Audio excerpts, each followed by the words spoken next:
Are we on? We're on. This is good? You can hear me? Good. Thank you all for coming. We're really, really, really grateful for your attendance here. Let me just start by introducing everyone.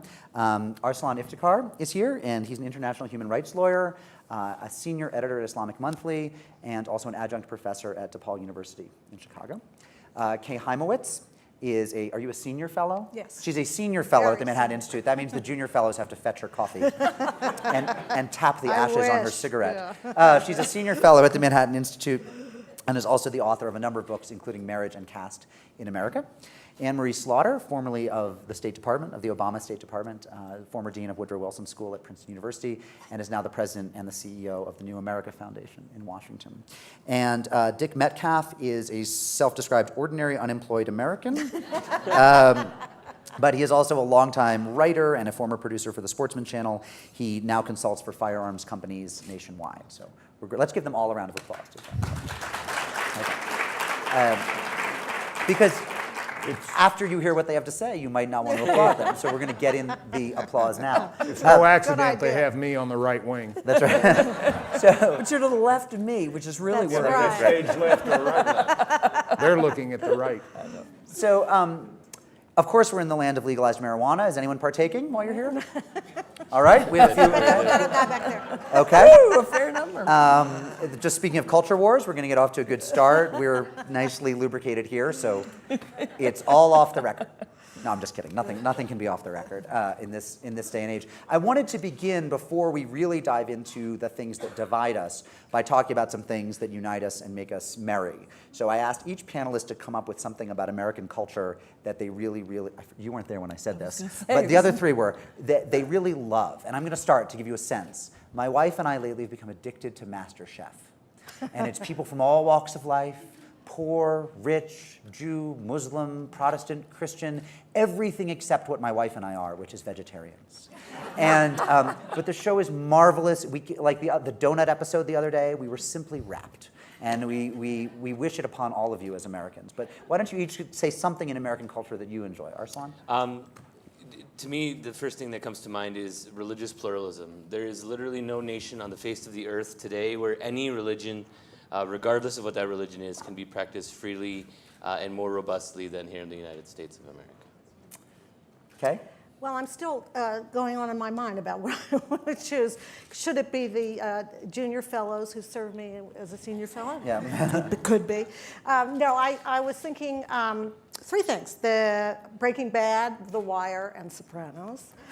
But that's too much television, so let me just say, in a more abstract, vague way, I most enjoy America's entrepreneurialism. All right. All right, so with like I hadn't warned half you. a minute, I hadn't warned you, right. So having just come downstairs from Costa Rica, beating Greece, pretty awesome.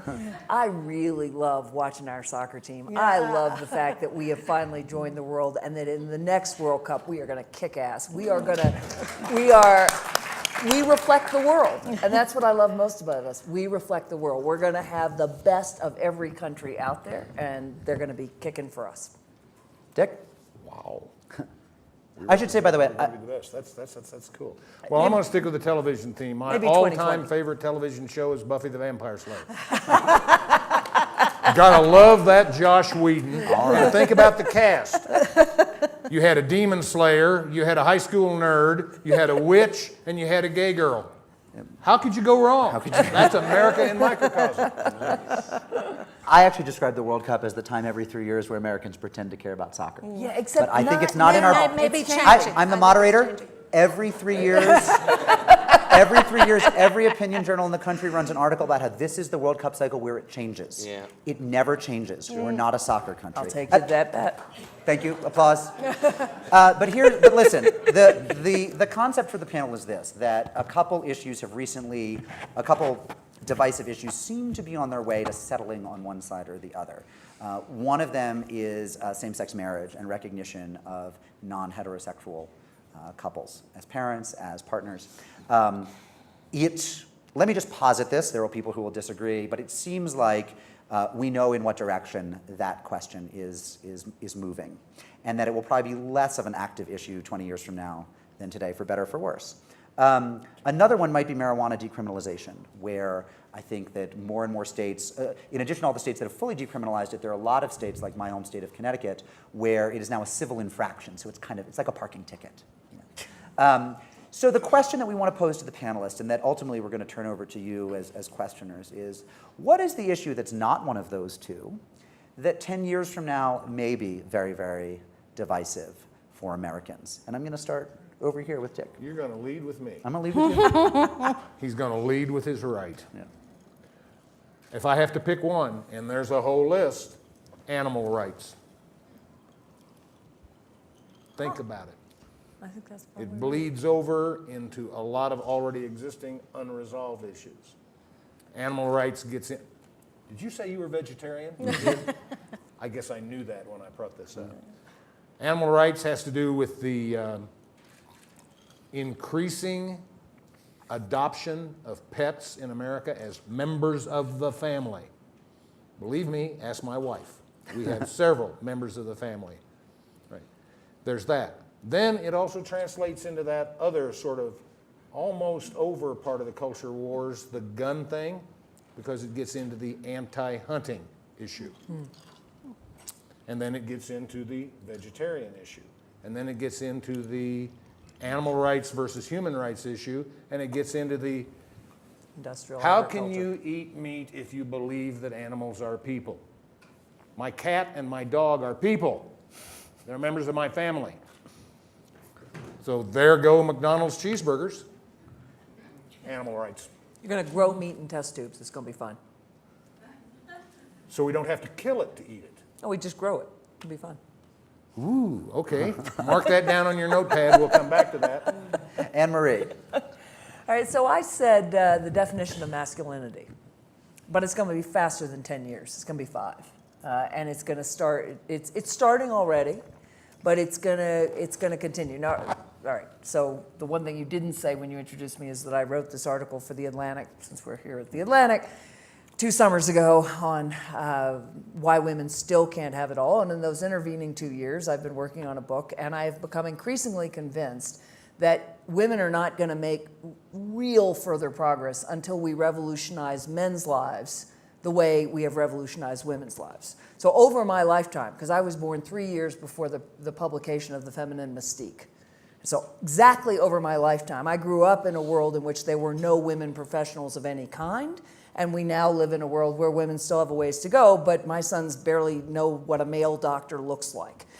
So you know, we've made lots of changes for women. Men's lives are pretty much the same as they were in the 60s. I mean, a man is still defined by how successful he is in his career. Right? So women used to be defined by how many children you had, how clean your house was, how good a caregiver you were, or a homemaker. And now women can be defined that way and as professionals, and most of us like a little of both. We want to combine the caring and competitive sides of our nature. But men are defined by how well they compete. And I think we are moving, and if you look at millennial men, you see this very clearly. A lot of them do want a very different relationship with their children. A lot of them want to be able to take the time to care for their parents in the same way that women do. A lot of them want to have the caring side of their nature recognized and validated, just as we validate the competitive side.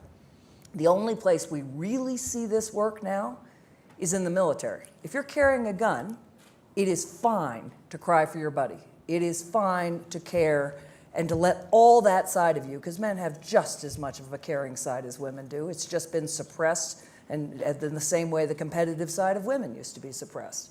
So it's okay. Think about Band of Brothers, think about all those military movies, but it's not okay.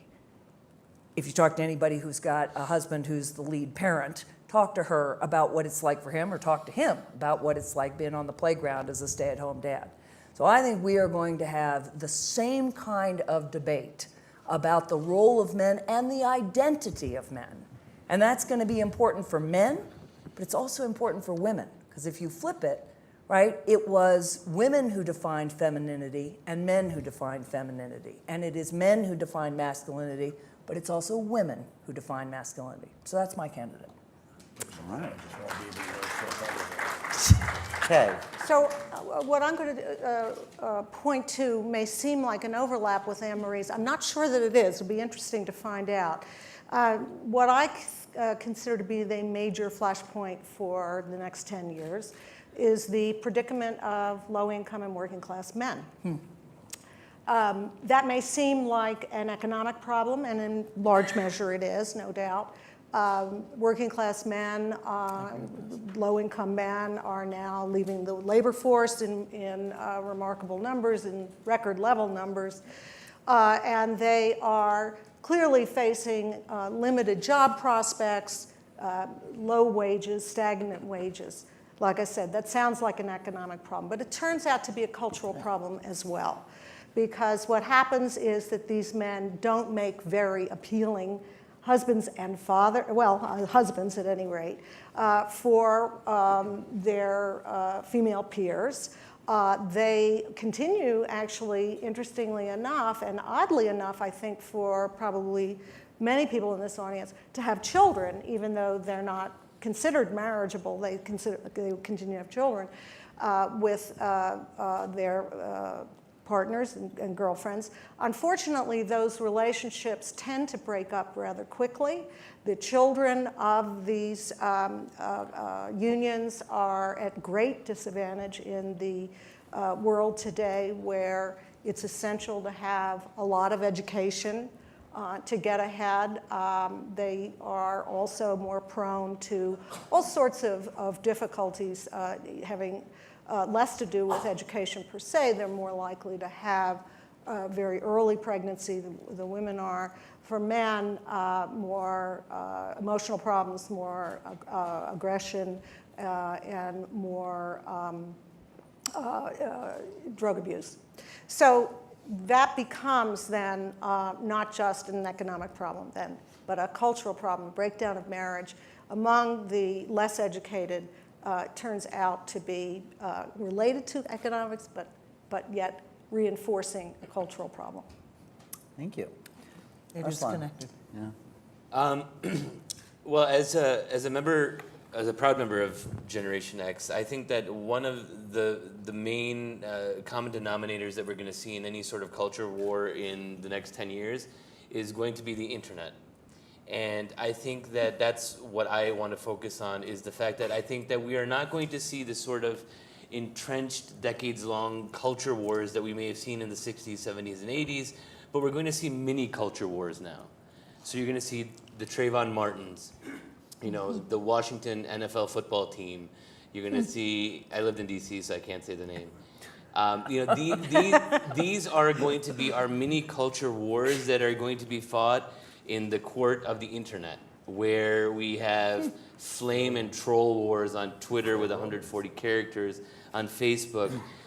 We live in the era of TMZ now, where comedian Tracy Morgan gets in this horrific car accident, and the video of it is already on TMZ, and there's a mini culture war going on as to whether to remove the video or not.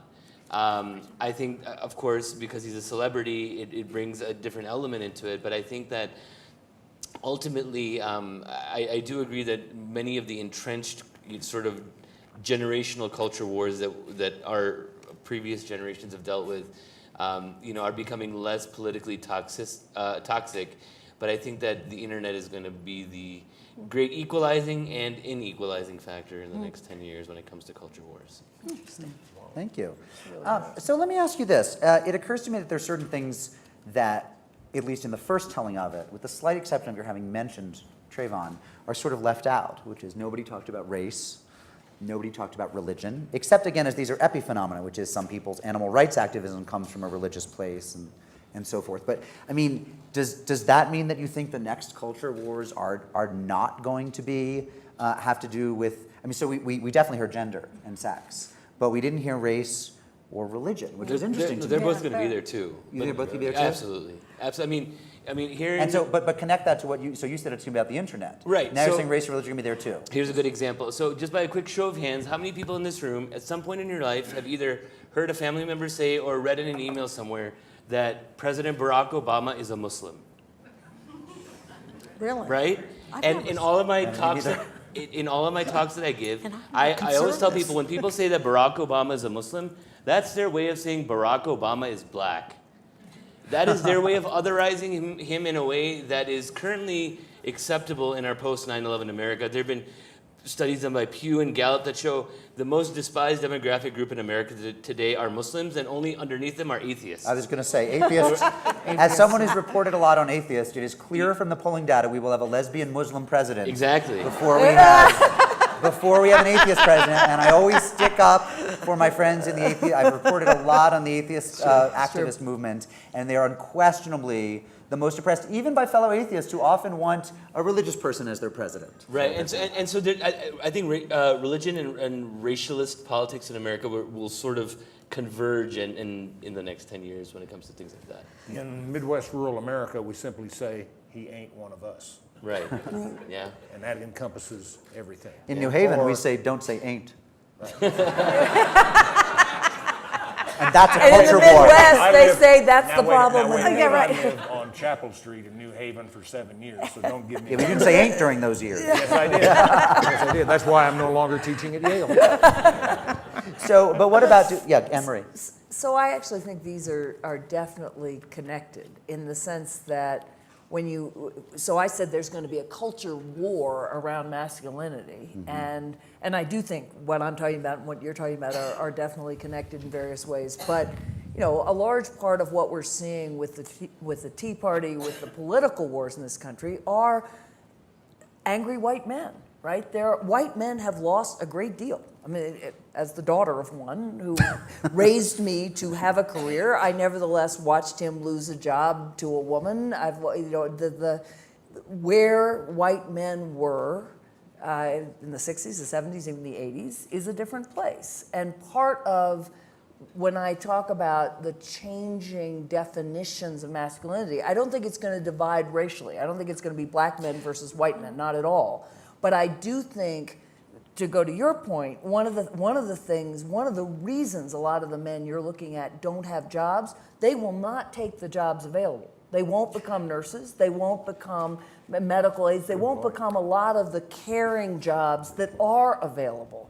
And so I think Nursery school teachers, of which there's a dearth. Early education early specialists, care. let's put it that way, elder care, there are plenty of jobs, but they're in the caring sector and they will grow that way. So I do think that the sort of gender will cross-cut some of the other economic issues in various ways that we'll get to race and religion too. Yeah, Okay. I'll push go back a little bit on that. First, I just want to say in terms of the race and religion thing, I think that a lot of economists and sociologists now looking at the various changes in American society find actually much more of a gap between educated and less educated people than they do between races.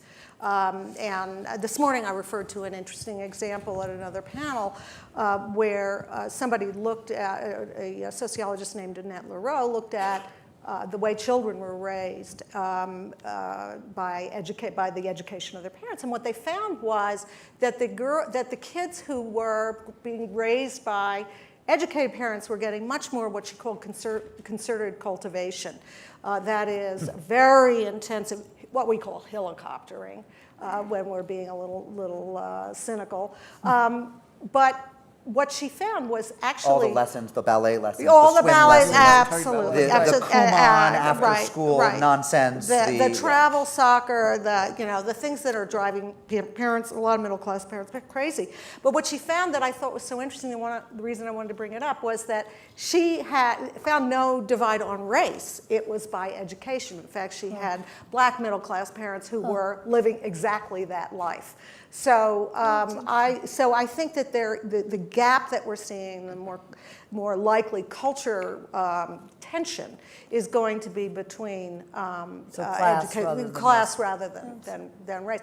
Now, in terms of the angry white men, I'm a little bit reluctant to say, well, they just won't take those jobs. For one thing, I'm not convinced that a lot of parents out there are going to be real happy to send their young children to a school where the first grade teacher or elementary, or rather kindergarten teacher is a male. The fact is people are still a little bit uneasy about that. It's not just the men.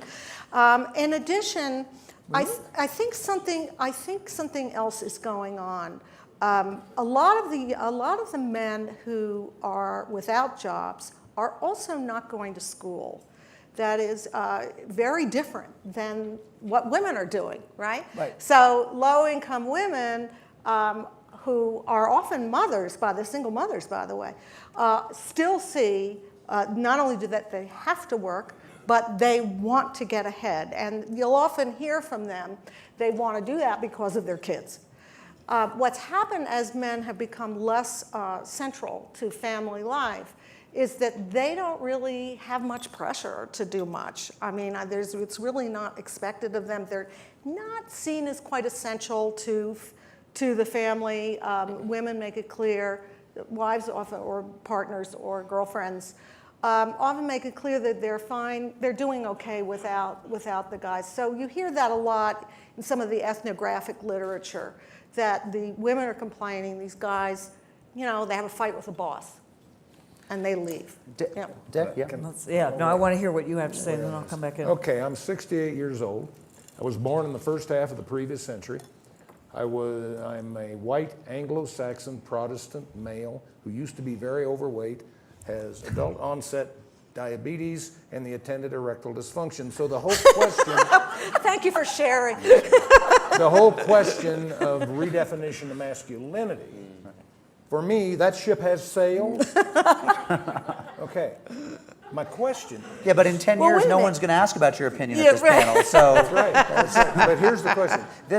My mother died a week ago. Don't grieve. She was 90 years old, 4 months and 9 days old, and she was ready. One of the last things she said to me about all the books I had left to read was, remember, you're only 22 years younger than I am. So my question about the masculinity thing, which popped into my mind when first that was mentioned, was everything else in the cultural wars has had a very overt political dimension. It translates into a political issue, a pro-con yes-no vote somewhere, or a judicial issue where it's an appeal, a constitutional challenge, or something else. We see the shifting definitions of what defines masculinity. There are numerous essays on Wikipedia defining masculinity in various cultures and things. We know what the difference in roles are. And your point about the jobs thing is very, very pointed and very appropriate. But where is that actually come into a cultural war? How does that differ from the evolution of standards that lead to changes in our fundamental points of view about who and what we are, men and women sitting together in this audience? And how does that relate to a thing about culture war? So you've actually phrased very well a question that I had a version of here, which is to Arsalan's point. You said it's going to be waged on the internet. Yeah. And I had written down, so abortion was waged in the courts and to some extent in public protests. Marijuana decriminalization was waged in legislatures, and again in the court of public opinion, in opinion pieces. Gay marriage, right? So guns. We have one answer to my question, but I'm curious: how do these play out? To what extent will these things be fought in courts? To what extent do they get fought on cable news networks or talk radio? To what extent in legislatures? To what extent in internet and social media? And is there something else I haven't mentioned as a place where they get discussed? I'll take it back to Buffy the Vampire Slayer. When that show started, no one would have ever accepted a lesbian couple involving Willow. 5 years later, that was the mainstream relationship on the show. That's because television, our popular culture, evolves. It takes us with it. It reflects our changing and maturing values. And what's popular today isn't what was popular 5 years ago. So your answer is pop culture to some extent. I think pop culture is the motivating factor. Okay. So, Anne-Marie. It's the communicating factor. I'm sorry, not motivating. Communicating. so this is an interesting question that I hadn't thought of. So is it going to be a war or is it going to be evolution? And it's possible that it's just evolution. But let me back up for a second. So I come at this from two different perspectives. One, as a feminist who wants to figure out why there's so few, or what can we do about the problem that there are too few women at the top and too many women at the bottom. That's where I start, right? There are too few women at the top, even after we've got more women graduating from college, more women going into the workforce, too few at the top, too many women. This, by the way, is I had 4 daughters. That's why I had 4 daughters, because the sons aren't going anywhere. I mean, Kay's whole career has been writing about how boys are screwed. Right. So I said to my wife, let's have 4 girls, and we did, and it worked out great. But so that's what I was going to say. The other way I come at this is that as the mother of boys, where I've taken my oldest son to colleges around the country and been told, good thing he's a boy, he can have a GPA several points lower than a girl. But that's the point. It's true. It's totally true. The girl, if you've got a daughter, she's competing on a far faster track, right? The boys are not doing as well, and they're not doing I mean, you can see this all over the place. So I look at this. Too long. So I'm looking at this in both ways, and so my starting question, I'm looking at the fact that 75% of women CEOs have husbands at home or husbands who are lead parents. This we are not talking about. And we're not talking about it because the guy doesn't want to talk about it because he feels emasculated, and the woman doesn't want to talk about it because she's afraid she'll emasculate him. So maybe that's not going to be a war. Maybe that's just going to be, we're going to open up space for men to feel that they are masculine and they are, supporting their wives in the same way. It's hard for me, given the history of the women's movement and women pushing out and then a huge backlash and then women pushing again, to think that we're not going to have similar pushback. Although I think same-sex marriage is a major helping factor, because when you look at 2 men or 2 women, these questions take on a very different valence. But it's hard for me to see that we're going to have the redefinition of what it means to be a man in this society, and the way we've had a redefinition of what it means to be a woman in this society, without some pushback. I'd like to believe it, but it seems hard to me. Where will the pushback come from?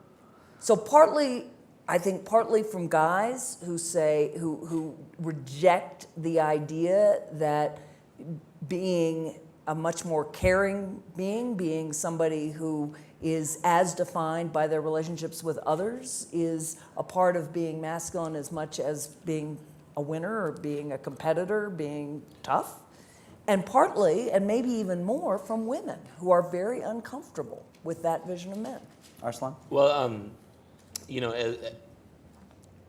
my wife is a medical student. She is going to make magnitudes of money more than I ever will as a writer. And thank goodness for that. I know, right? Hold on.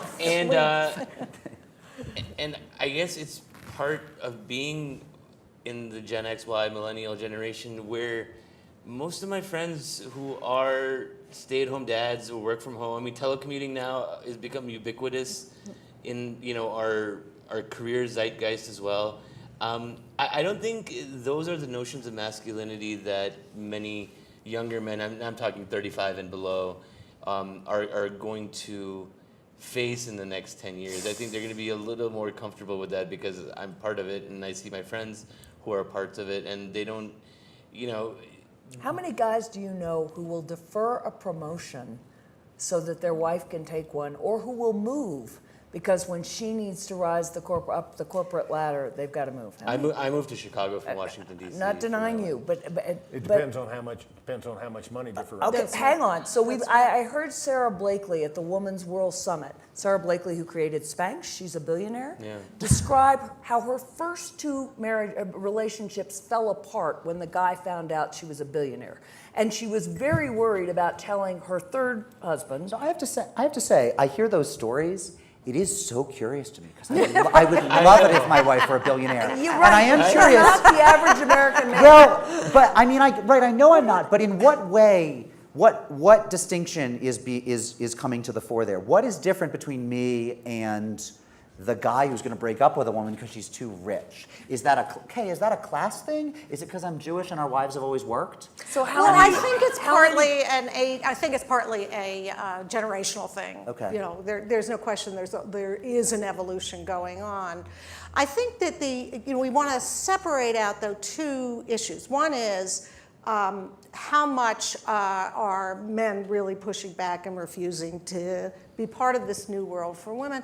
And how much are there really going to be differences in the choices men and women make that will keep the discrepancy in CEOs for a very long time, if not forever. When I look at the data on what women want in terms of their work hours and that kind of thing, they want fewer hours than men do. They are far more likely to prefer part-time work. Now, you could say, That's because their husbands are not because about to take on those positions. That could be, but this is an empirical question. We don't know. The fact is that we don't know. I mean, we can assert what we believe to be true, but the truth is, I think that a lot of people would push back, and I will push back, and suggest that there may be some real difference in the preferences of men and women when it comes to work and childcare. Sorry, so there's a culture war. Well, is that a culture war? I mean, it's a culture war, but what form will it take? I mean, that was the interesting point you raised about, is it going to go to the legislature? I mean, yeah, I suppose it could, but I'm trying to think what form it would take. In other words, we may disagree, just are there relevant differences between men and women that'll affect their labor market choices regardless? And I could point to what's happening in the most gender egalitarian countries in the world where women still work many fewer hours than men and more part-time, et cetera. But, as I said, this is an open question. We don't know in the best of all possible worlds what might happen. We're in a moment, we're going to start taking your questions, but because it's a pet favorite of mine and I'm the dictator here, I do want to spend another moment on the animal rights question. A fun question that ethicists sometimes ask is, much as today we look back to 500 or 1,000 years ago and see certain things as just simply untenable ethically, right? So slavery was once an accepted part of some ethical systems. You could be an enlightened person and still believe that there was a role for chattel slavery in the world 1,000 years ago, but you simply can't today. 1776, right. Thomas Jefferson. Right, I mean, absolutely, right? And then, so an interesting question to ask is, what is that thing that down the road we will look back on today and say, unbelievable that people thought? Now, my answer to that question is always twofold. One is the way we treat animals, which isn't to say that we won't sometimes eat them, and it isn't to say we won't keep them as pets, but it is to say that in factory farming, for example, it's inconceivable to me that 1,000 years from now we'll think of that as anything other than barbaric. And the other thing is, I do think that there's going to be an evolution on how people, even progressives, think of fetuses, of unborn children. And I think that the dialogue about whether they're alive or not will shift much more towards, because that is not a productive place to look at it. The productive place to look at it is, what are the choices that grown-ups are allowed to make? Which way do you mean that? I'm not sure if you're saying everybody will automatically agree, of course it's a life. Yeah, they'll say it's a life, but sometimes, just as in war, this is my own personal view of how the dialogue will evolve. They'll say just as in war or in healthcare decisions, in medical ethics, sometimes certain lives don't go forward. But the place, the locus of it as, well, is it a life or not? When you have a 7-month fetus, it's a life, right? So those are always my two candidates. Do any of you think, going back to the animals, do you agree with me that animals are a locus of concern 20 years from now, say? I think Steven Pinker's work on violence and the decline of violence in all over the world, not just in the Western world, speaks to that point too. And I think that a lot of things that we used to sort of take for granted as being acceptable are no longer, as you say. And I do get the sense that that's going to happen more and more with animal rights. However, I would caution that the idea of animal rights is very much a luxury of affluence. In other words, when you have a society that is really subsistence and has to eat whatever is around, they're going to eat animals if they can. It has more protein.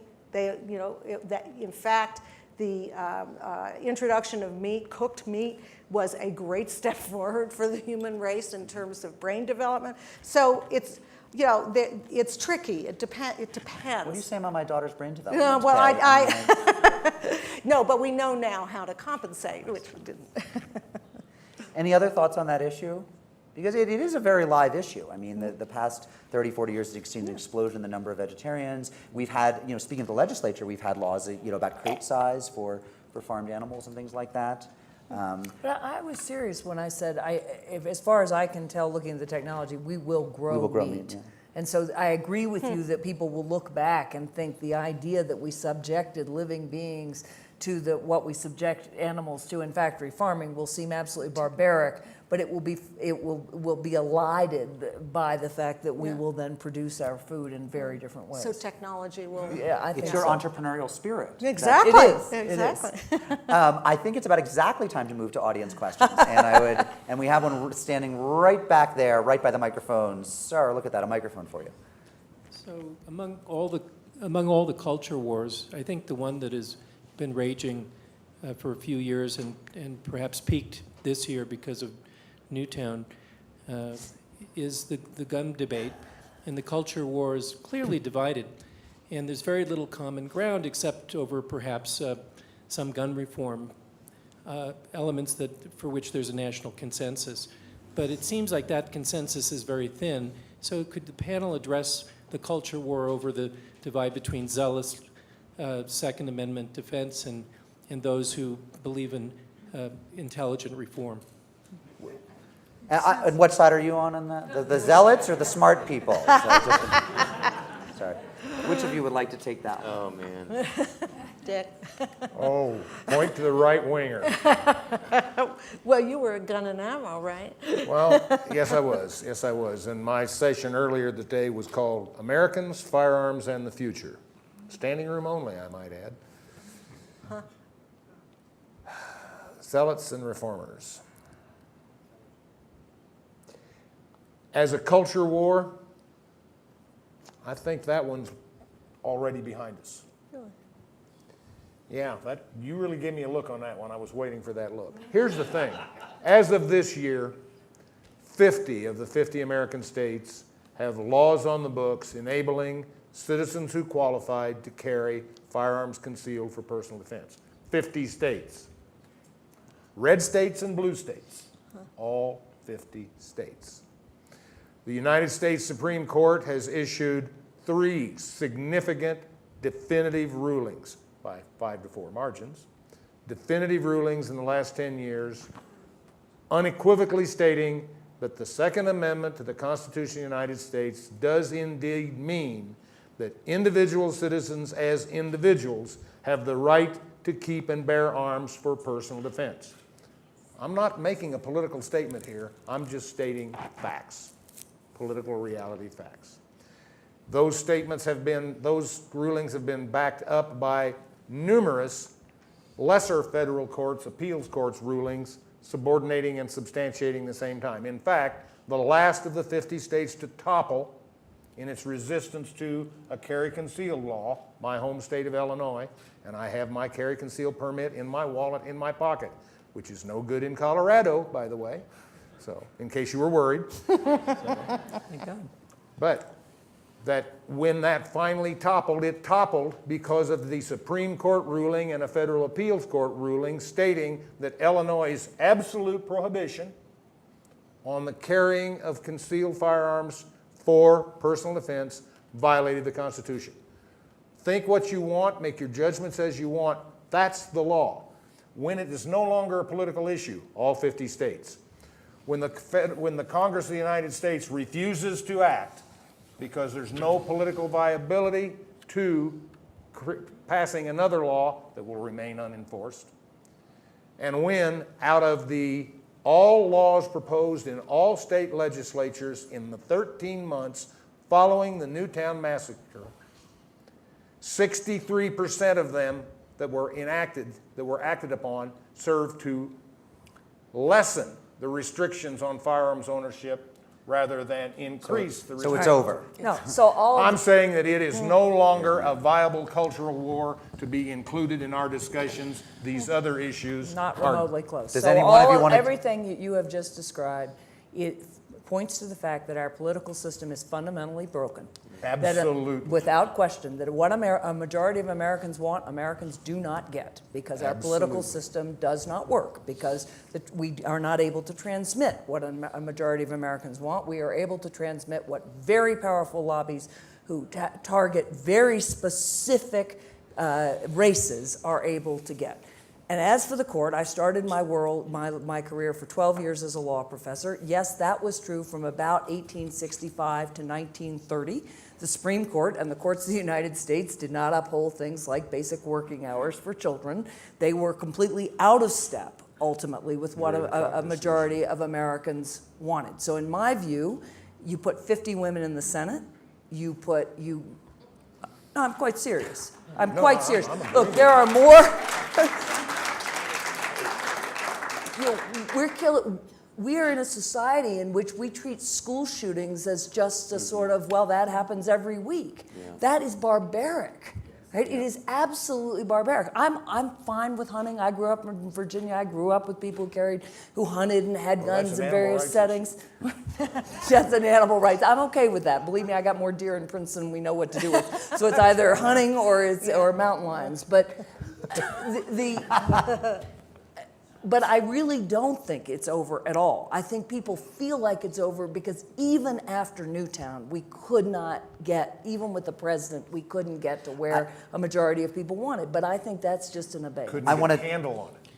Do we have a quick comment? I want to have time for some other questions. Yeah, I have a quick one. I was just trying to answer the question. You each get a quick comment, because I think it's really comments. fruitful. I am totally on Emery's side on this, but I always come back to this point.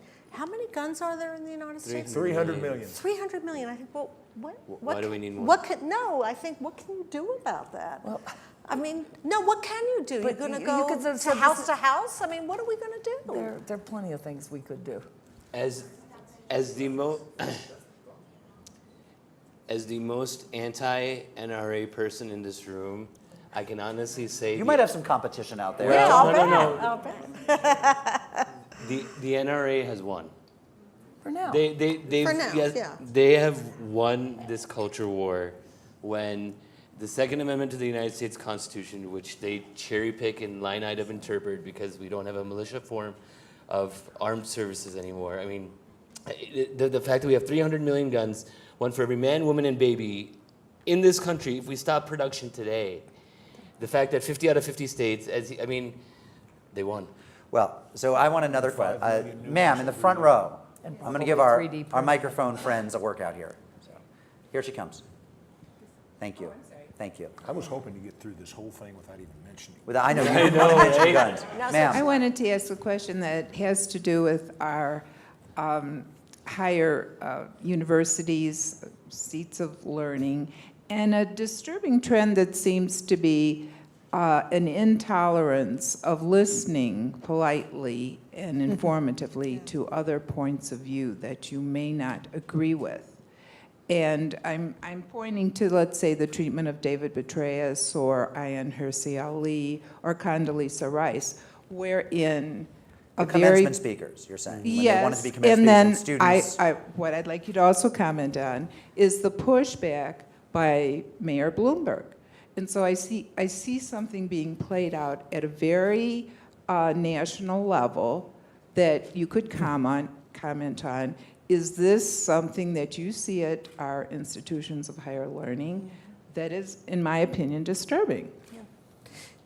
Okay, do you want to take that? I would say that it's entirely possible that if there's going to be one big area of real dispute that may take a legislative form, it might be over the universities. I think there's a great deal of dissatisfaction among the general public, a lot of wariness. For a lot of reasons, not just because of questions about free speech, but also about student debt and and the fact that a lot of college-educated kids are not getting the kinds of jobs that they expected to get. So, I think we are. Maybe it's not going to be a culture war exactly, but we are about to, and maybe have already started to see a real discussion about higher education in this country. And for-profit learning and distance learning and whether you can use federal funds and Pell Grants for bogus for-profit distance learning degrees. That's a big area. Sir, in the purple shirt, what color would you call your shirt, sir? Purple? Okay. Yeah. A question, sir. Magenta. Based upon the forward of the conversation here, would you comment on the possibility of income inequality being a major factor? Yeah. What? Anne Marie. I don't want to talk again. Go ahead. So it's a major factor in the culture wars. Yes.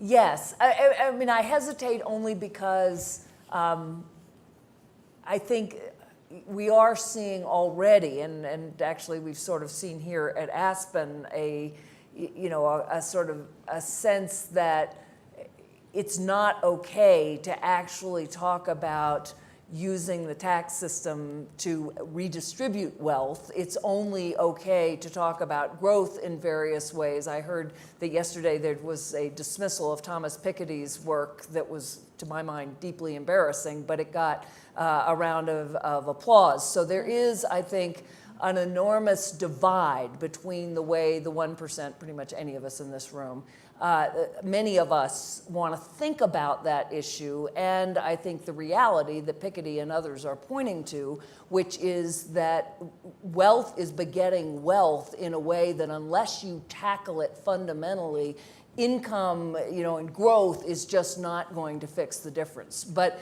it's it's a culture war, but it's not a broad culture war because you've got a small, very powerful group on one side, and you've got the majority of the American people on the other, but not in a position that they're mobilized to fight. Whether you're from a blue state or a red state, there is that percentage in each of those states that represents that top. Yeah, I agree.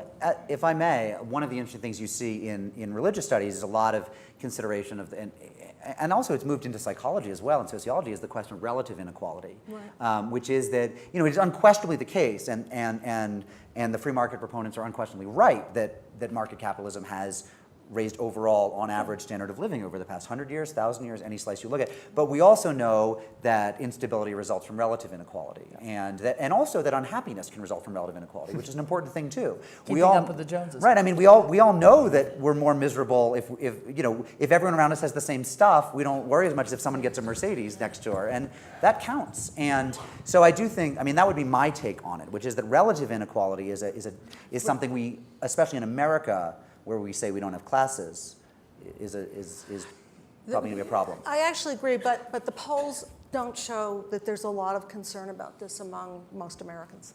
And don't forget, I'm the only person in the room who's unemployed and without a pension. And by the way, I'm part of the 2%, not the 1%. I've done the numbers. You've done the numbers. Must be at the top. Yeah, Libby, our organizer, you should get a question. You brought us all here in your second trimester Are of you pregnancy. rethinking your choices, Libby? Yeah. No, not at all. I think this is great. Libby works for the Aspen Institute. I don't know if I'm allowed to ask questions. I'm You going are? to Of course anyway. you are. So something I'm witnessing among a certain set of millennials, I would say, and I would say progressive, highly educated millennials. You, basically. Basically. So You and your friends. Me and my friends, something I'm seeing a lot of. So we're very comfortable with certain kinds of technology, very native to certain kinds of technology. Facebook, computers, you name it, whatever. And really wary of genetically modified organisms, vaccines. I mean, people with college degrees not vaccinating their children, these sorts of things, where certain kinds of science, it's kind of like a war on science. The right-wing and the left. anti-science movement is climate change denialism, and the left-wing anti-science is vaccine and genetically modified organisms. It expresses on both ends the skepticism of science. Yeah. Yep. Yeah. Is that? I see that around me too. Yep. But Yeah. I think that's very important. I would add the war that's coming around brain implants. Brain implants? Oh, no, absolutely. I know investors who say, and look, we're already outsourcing our brains to our phones, devices. yeah. Google Glass brings that one step closer to your brain. The next step is a brain implant, and we're going to have all sorts of implants. And I do think there will be a huge war around that. And to some of us, that is horrifyingly Orwellian, and I have to say I put myself in that camp. But I've heard the logic that that human beings are not going to be able to resist doing this. My husband thinks very clearly we were the last generation of designer babies. That when you can offer your children various things, why wouldn't you? you're the last generation of non-designer. Very definitely non-designer babies. But so yes, I think that's very important. A coming culture war over the limits of science. Of technology. Of technology and Also related to reproductive technology, I think, as well, cloning, that kind of thing. yeah. Yeah, I think we will see a lot of debate about that. It's a great question. Thank you, Libby. You should be on the panel. Yes, in the black V-neck item. Thank you. Free to I'm stuck on the education divide because I feel that it's of such profound impact. And my concern is, how does that resolve if access to education is becoming more and more difficult and other sources for very bad information are so easily accessed to the extent that people can find any number of ways to substantiate their belief that has nothing to do with science or fact. Interesting, yeah. Well, we can address this on a multitude of levels. I'll choose the one that I know the most about. And that has to do with which kids are having the hardest time getting the education. And those tend to be, it's not just lower income kids, but it's lower income kids from single parent families. The education level of kids from those families, much, much lower than kids from intact families.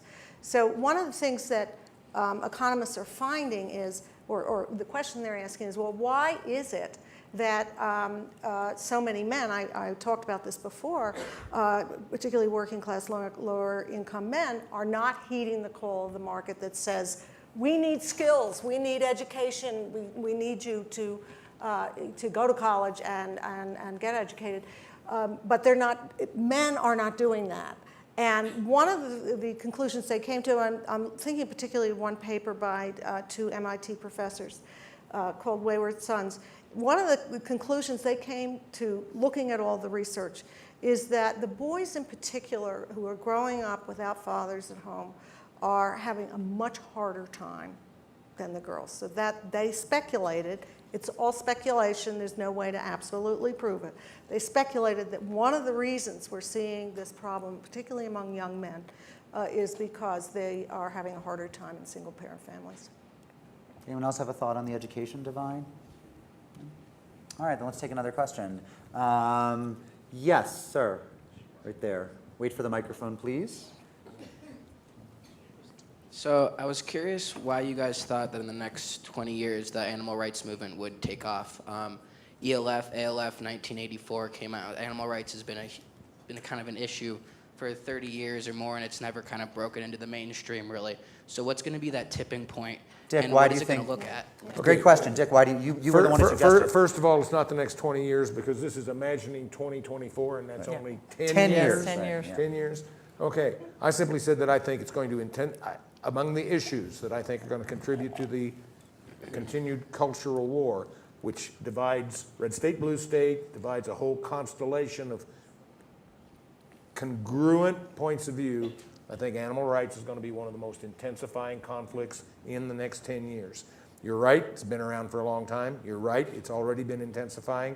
But recent events, anybody aware of what happened when the government of Zambia was, Namibia was going to auction off that culled rhino for sport hunting? Death threats. Death threats to the children of the people who were bidding on it. Okay, now that's a culture war. Yeah, that's a culture war. That's a culture war. New Jersey just passed a law prohibiting the transfer of any knife with an ivory handle. You can't give it to your kid. You can't pass it on to your to an heir. Even dead old ivory? Dead old ivory. What are you supposed to do with it? Yeah, New law this week. What are you supposed to do with it? You can't do anything with it. Bury it with you. Bury it with you. Ma'am? Okay, Yeah. what I'm simply saying is I think this is going to intensify as it ramps up, but it's connected to a whole constellation of other issues. It's connected to the gun issue. It's connected to the vegetarian issue. It's connected to the humanitarian issue. It's connected to the hunting issue. Thank you. Yeah. Ma'am. I was just going to say, add on to the animal rights movement, the whole idea of the politics of food politics. Yeah. Anybody who has had a family gathering or a neighborhood gathering at their home for a meal knows that at one end of the table, the carnivores, at the other end of the table, the vegan, people who don't eat dairy, people who are on the gluten-free. Gluten-free. When I host something, I have to send out I have to send out a special email that asks, and I do it out of principle, but I never expected I would get back all these answers. It's a terrific point, but I'm going to tell you why I think it's not a future culture war issue, because it seems to cut across all classes. Everyone seems to be on board. I mean, this is true in my daughter's public school, which is not a wealthy kids' school. That they can't bring no peanuts. So anyway, we have time for one more question. Yes, do you want the question right there, ma'am? Wait for the microphone. Yeah. So one of the things that wasn't mentioned is end of life for older adults. And it seems to me that with the boomer generation, myself included, that is likely to be a hot button issue. I'm going to take that one. Last week I buried my mother. She was 90 years, 4 months, and 9 days old, and she was ready, and she had a very peaceful end. But I was into that up to my neck in a big family. She had 18 brothers and sisters. I had 57 first cousins on my mother's side. So I was up to that whole thing. Yes. Why didn't any of us think? Yeah, we should have. We should have. So, end of life issues. I think that the one response is why we didn't is because that's going to cut across the entire cultural continuity. We all, each of us, whether red state, blue state, Gonna die. old, rich, whatever, we're all going to face that. We're going to face it with our parents if we haven't already. We're going to face it with our children if we're really unlucky. They're going to face it with us. We're going to face it with our siblings.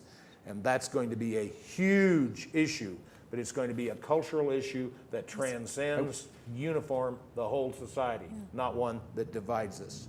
Are you saying we're all going to, am I going to die? Not you. Christ, then I need a drink, so we're done. Thank you all for coming.